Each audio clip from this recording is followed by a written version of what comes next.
ഒന്ന് ശമൂവേലിന്റെ പുസ്തകം അദ്ധ്യായം 28.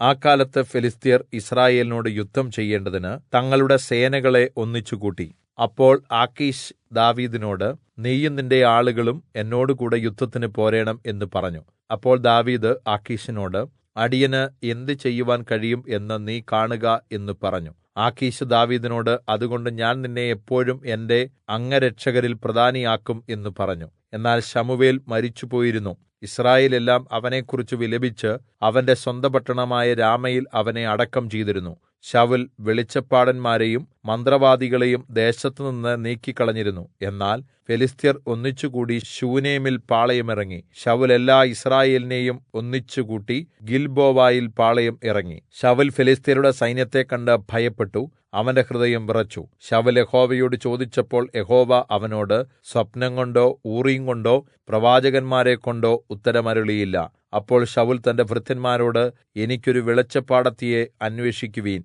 ഞാൻ അവളുടെ അടുക്കൽ ചെന്ന് ചോദിക്കും എന്ന് പറഞ്ഞു. അവന്റെ ഭൃത്യന്മാർ അവനോട്, എൻദോരിൽ ഒരു വെളിച്ചപ്പാടത്തി ഉണ്ട് എന്ന് പറഞ്ഞു. ശൌൽ വേഷം മാറി രണ്ടാളെയും കൂട്ടി രാത്രിയിൽ ആ സ്ത്രീയുടെ അടുക്കൽ എത്തി. വെളിച്ചപ്പാട് ആത്മാവുകൊണ്ട് നീ എനിക്കായി പ്രശ്നം നോക്കുകയും ഞാൻ പറയുന്നവനെ കൊണ്ടുവരികയും ചെയ്യേണം എന്ന് പറഞ്ഞു. സ്ത്രീ അവനോട്, ശൌൽ വെളിച്ചപ്പാടന്മാരെയും മന്ത്രവാദികളെയും ദേശത്തുനിന്ന് നീക്കിക്കളഞ്ഞിരുന്നു എന്ന് നീ അറിയുന്നുവല്ലോ. എന്നെ നശിപ്പിക്കാൻ നീ എന്റെ ജീവന് കെണി ഒരുക്കുന്നത് എന്തിന് എന്ന് പറഞ്ഞു. യഹോവയാണ ഈ കാര്യം കൊണ്ട് നിനക്കൊരു ദോഷവും ഭവിക്കുകയില്ല എന്ന് ശൌൽ യഹോവയുടെ നാമത്തിൽ അവളോട് സത്യം ചെയ്തു. ഞാൻ ആരെ വരുത്തിത്തരേണം എന്ന് സ്ത്രീ ചോദിച്ചതിന്, ശമൂവേലിനെ വരുത്തിത്തരേണം എന്ന് അവൻ പറഞ്ഞു. സ്ത്രീ ശമൂവേലിനെ കണ്ടപ്പോൾ ഉച്ചത്തിൽ നിലവിളിച്ചു. എന്നിട്ട് ശൌലിനോട്, നീ എന്നെ ചതിച്ചത് എന്തിന്? നീ ശൌൽ ആകുന്നുവല്ലോ എന്ന് പറഞ്ഞു. രാജാവ് അവളോട്, ഭയപ്പെടേണ്ട, നീ കാണുന്നത് എന്ത് എന്ന് ചോദിച്ചതിന്,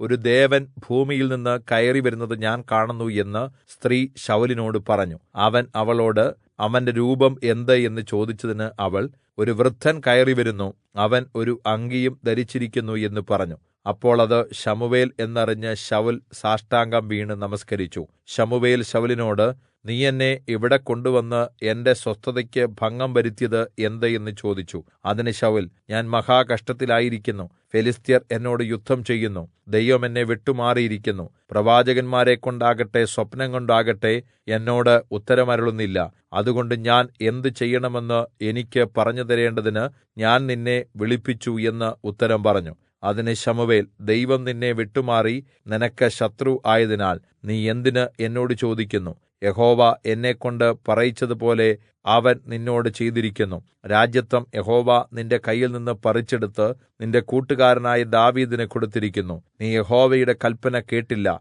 അമാലേക്കിന്റെ മേൽ അവന്റെ ഉഗ്രകോപം നടത്തിയതുമില്ല. അതുകൊണ്ട് യഹോവ ഈ കാര്യം ഇന്ന് നിന്നോട് ചെയ്തിരിക്കുന്നു. യഹോവ നിന്നെയും യിസ്രായേലിനെയും ഫെലിസ്ത്യരുടെ കയ്യിൽ ഏല്പിക്കും. നാളെ നീയും നിന്റെ പുത്രന്മാരും എന്നോടുകൂടെയാകും. യിസ്രായേൽ പാളയത്തെ യഹോവ ഫെലിസ്ത്യരുടെ കയ്യിൽ ഏല്പിക്കും.